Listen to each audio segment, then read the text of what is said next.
Баршаңызға қайырлы күн, сіздермен зады. Бүгін гуляш дайындаймыз. Мендегі сиырдың еті, ал сіздер үйде қандай ет бар, соны алуыңызға болады. Етті жуып, тазалап, ірілеу етіп турап, қатты қызып тұрған майға қуырамыз, екі жағы қызарғанша.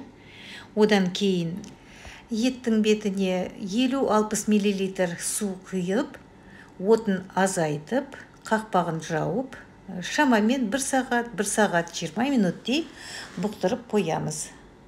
Енді пиязды ұсақтап турап аламыз.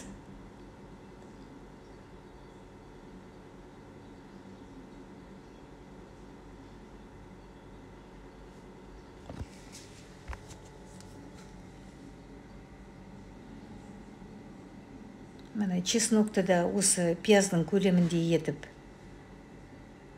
турап, дайындап қоямыз.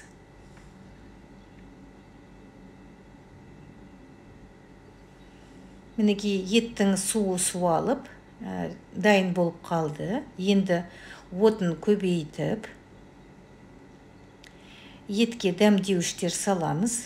Менде 1 шай қасықтан паприка, тұз және жарты шай қасық қара бұрыш.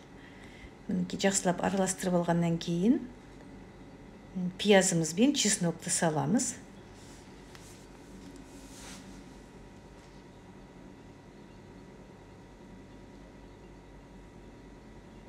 Жақсылап қуырғаннан кейін мен үстіне тағы да 1 шай қасық құрғақ чеснок салдым. 1 ас қасық томат пастасы. Енді томат пастасын ұзағырақ қуырамыз. Отын орташа етіп қойсаңыз болады, күйіп кетпес үшін. 7-8 минуттей осы томат пастасымен етті әбден қуыру қажет. Жақсылап қуырып болғаннан кейін енді су құямыз. Мен 600 мл су алдым. Су еттің бетін жауып тұруы қажет. Үй температурасындағы жылы су жарайды. Енді дәмін көріп, тұзы, бұрышы кем болса, өздеріңіз дәміне қарай қосасыздар тағы да.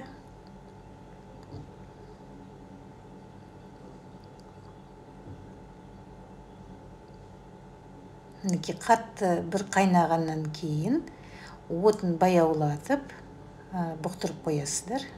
Енді 1 ас қасық ұнға 100 мл-дей су алып, жақсылап балтушка жасаймыз.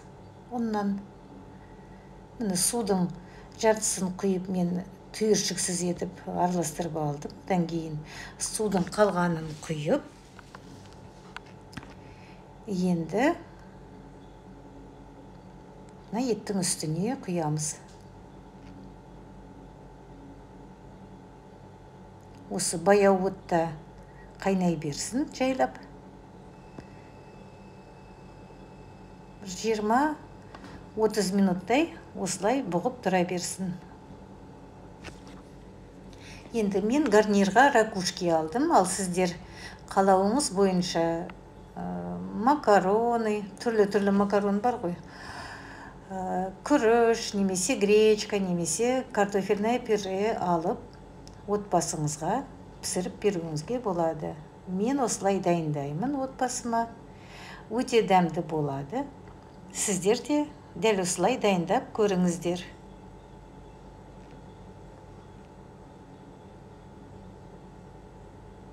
Ас болсын.